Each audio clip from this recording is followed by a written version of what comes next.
I started since 2013 to get the EFQM, which I'm gonna be speaking about after that.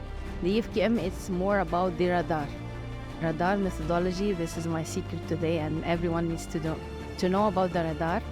Radar is setting results, putting your approach, implementing what you want to implement, and then assess and refine.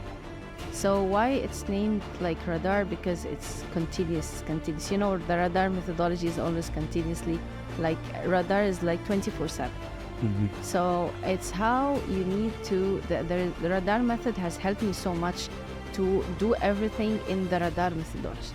Am I setting the right results? Am I having the right approach? Am I putting the right implementation plan? And am I assessing or refining myself or not? So this, when I got to know about the radar methodology in 2013, I got fascinated by the concept. I implemented it on my own life. Do you know that you can be a reason for changing people's life from this channel? Probably you will ask me how. I will tell you how. My name is Ahmed Khaled, and I am the host of this Unleash podcast. We speak mainly around personal development and entrepreneurship. Our mission is unleashing the human greatness to its utmost potential. And this is by interviewing CEOs, entrepreneurs, and coaches physically in Dubai to extract their wisdom and change your life. Now, can I ask you to do me two favors? Firstly, can you hit the subscribe button? It helps this channel to grow more than you expect. Secondly, can I ask you also to refer this channel to 3 of your friends who can benefit from the values of this channel, and you will be the reason of changing their life. Now, you can enjoy the episode. Nada, are you ready to unleash? Yes. What's the percentage? 100%. Not 110? Nada, it's a pleasure having you today. Every time I open your social media, I got bombarded by excellence. And I got intrigued, what is the meaning of excellence? Can you tell me what's the definition of excellence from your point of view? Thank you so much for interviewing me today. It's a pleasure to be with you. Thank you. Excellence is how one person needs to continue doing whatever they do. The continuous improvement journey is very important. Each organization, they claim that they want to be excellent, but are they learning from their mistakes?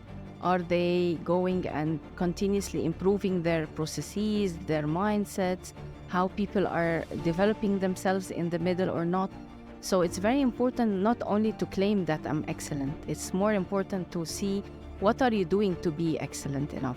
So I've been in the excellence field for 16 years now. I started since 2013 to get the EFQM, which I'm gonna be speaking about after that. The EFQM is more about the radar methodology. This is my secret today, and everyone needs to know about the radar. Radar is setting results, putting your approach, implementing what you want to implement, and then assess and refine. So why it's named like radar? Because it's continuous. You know, the radar methodology is always continuously, like radar is like 24/7. So it's how you need to, the radar method has helped me so much to do everything in the radar methodology. Am I setting the right results? Am I having the right approach? Am I putting the right implementation plan? And am I assessing or refining myself or not? So this, when I got to know about the radar methodology in 2013, I got fascinated by the concept. I implemented it on my own life. So I started to put results and always analyze my approach. Is my approach going in the right way or not? Am I implementing what I'm saying that I want to implement? For example, like action plan. Am I doing this or not? After implementing, am I assessing myself? Because many people, they just implement, but they don't assess. They don't. How do you reflect in such a case, and what's the frequency of reflection? Actually, it's a continuous, as I said, it's a continuously, like you can do everything like after each project or each initiative you do or anything like in your work, you need to assess how much you implemented of what you have already said that I'm going to be implementing. Are you refining yourself? Are you improving over the time? You see people not improving from day 1 to day 100, they are the same people. It's exactly the same organization. They are having fixed mindsets, and we're going to be speaking about that. The same what they have done in 2010 is the same in 2023. Nothing has changed. So this is exactly people or organizations who don't reflect. They don't reflect on what they're doing. Are they getting the artificial intelligence technology in the middle market? Market changes, are they taking it into consideration? So this is kind of improvement, assessing and refining. Where am I today versus where I have been 10 years ago? Why did you specialize in excellence? What was the motive behind this? I felt it's very a niche area, and from myself, I love to always challenge myself. I love to improve myself all the time. I was having I was not really satisfied with my job in the beginning, but day after day, month and year after year, I learned how to develop myself. So personal development is exactly like corporate development. Each employee, when we say like an excellent employee, he needs to also work on the continuous improvement of his skills, his mentality. And speaking about mentality is very important, mindset, reflecting where I am today versus where I was in 10 years ago. And this applies to every employee because the organization is a number of employees. So we cannot say like an excellent organization with not excellent employees. So that's why I felt it's very, very important to speak about the continuous improvement. And actually, I had a very good manager. He said, like, you have to go for excellence, and I owe him a lot. You have to go for excellence. You have to implement this excellence in 2013. And when I took the course, the EFQM course, it helped me so much to reflect on my own personal life as well. So I did the radar methodology on myself. Do you think that there is any correlation between excellence and passion? Definitely. Excellence cannot be achieved without passion. I cannot say like... How do you strike this, balance between excellence and passion? Very connected. Actually, when we say continuous improvement, then I'm passionate about what I'm doing. If I wouldn't improve anything continuously if I don't want to work on this job. So I have to put effort and passion in this job in order to continuously improve. So when I get any initiative, I have to put it into on the table and see what exactly is wrong with this initiative. How can I improve it and how can I develop it? So I need to give passion and effort to this. So I cannot achieve excellence unless I have passion towards what I'm doing. So that's why passion is so important. You wouldn't develop anything without kind of energy, to put the right positive energy into it. It's exactly what we do in life. Anything we do in life, if you want to achieve excellence in it, you have to have passion towards it. Because otherwise, like we say, the energy flows where the attention goes. 100%. So if I put my attention into something and I give it my all, it will get into excellence. How did you find your passion? Since I was very young, I always spoke to my friends, Baridukuma. In Egypt is very familiar. So we used to always chat about things. So I felt myself having the coaching perspective as well. The human side of everything. Like I always look at the human side. I don't only look at the operational, but also the developmental side. We have to balance between operational and developmental in everything. That's how the EFQM and the concept of total quality management is, looking from strategy until the results that you achieve, from all aspects, everything, like totally looking into everything in the corporations. And this applies to myself as well. I'm looking about how I put the strategy and how I get the feedback in order to reflect on my strategy.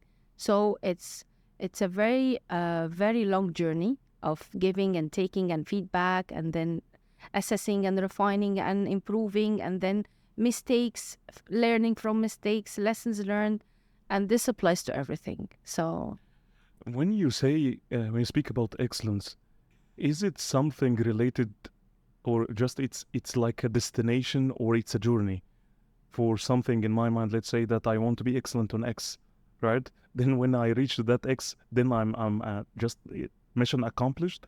Or do you think that excellence, it's like a journey, big journey, so from X to Y to Z? Excellence is a journey. We never stop excellence. This is, yani, like we are in Dubai today, nothing is called like a stop anything. Every day there is something new. So it's the human potential as you're in the unleash today. Every day you discover something about yourself because you didn't try it before. So you put yourself into trying and then you learn and then you try again and then you learn. So this the kind of mindset of risk taking is excellence, is exactly excellence because it's every day like I'm achieving and then I'm improving and then I'm achieving again and I'm improving. So this mindset is really non-stop. You can do it. It's a journey. It's until you die. Yani the last minute you die, you can be excellent in everything. Like it's only the mentality of continuous improvement and mentality of keep going, keep learning, keep growing, keep trying. Because many people, they don't try. They just put themselves into the comfort zone in everything they do, but they don't try. They don't try to do anything new. They don't jump into the unknown.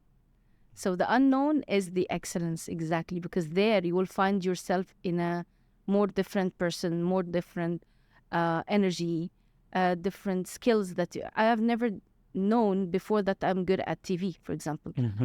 I've never tried. So how would I know? So I went on TV and then I tried myself. Okay, I can do it. Public speaking. Everyone is fearing public speaking. Did you try to go public speaking? No, I'm fearing that. So the fear is what stops us from excellence. Actually, this is very important to say.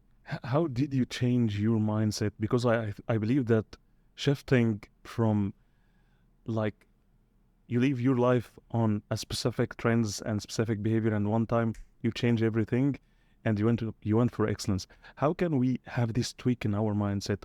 Is there any trigger that let us push us to move into excellence, or how can we have this fire inside? Because not everyone has this fire. No. Big incidents in your life teach you a lot. My mother's death with colon cancer has taught me so much, has taught me to look at my legacy. What am I doing in this life? What is the purpose I'm living for? So it was one very big trigger that changed me so much into a better person, or better, like having legacy in my life, because I saw her legacy. So when I saw her legacy, I felt like I need to have a legacy as well. I was not like that before. But leaving a legacy is something very important. What are you doing in your life that people would remember you? Is it your title? Is it your job? Is it where you have worked? Or how did you treat people in this? So it's the kind of treating others, what good things you do in your life. How would you impact people to listen to your story, to learn from it? This is what makes us living purposefully. Because not when you said the fire is the purpose. Am I doing something to live my purpose, or am I just living? And there are a lot of people surviving, but not thriving. And I always talk about that in my workshops. The difference between thriving and surviving. Survival mode is I'm living. I'm just living. The day by day خلاص يعني. I'm living, I'm breathing, I'm living. But thriving is how you go beyond and learn and do your legacy so people can remember you as this. What is the difference between them, and what could be the reason for just changing from surviving into thriving? The human potential.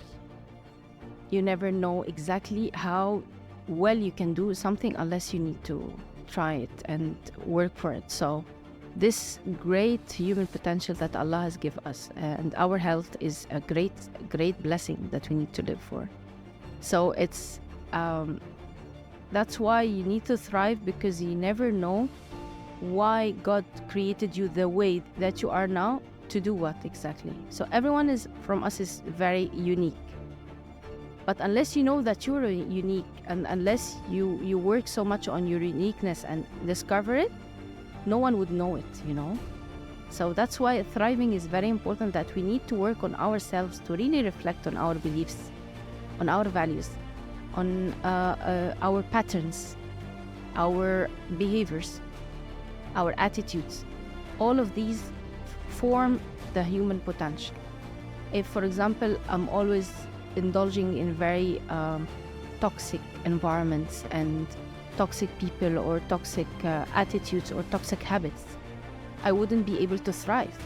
So I have to reflect on that in order to grow from the surviving mode to the thriving mode.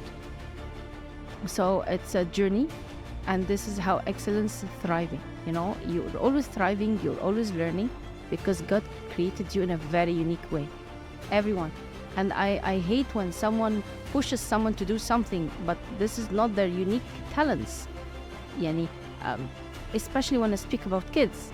You cannot force your kids to do something specifically while you don't know what is their unique talents. So everyone has a unique intelligence. So we need to really work on that and discover that. So this is the beauty of thriving. Unleash is the bridge between my purpose and my mission. And my mission is unleashing the human greatness to its utmost potential.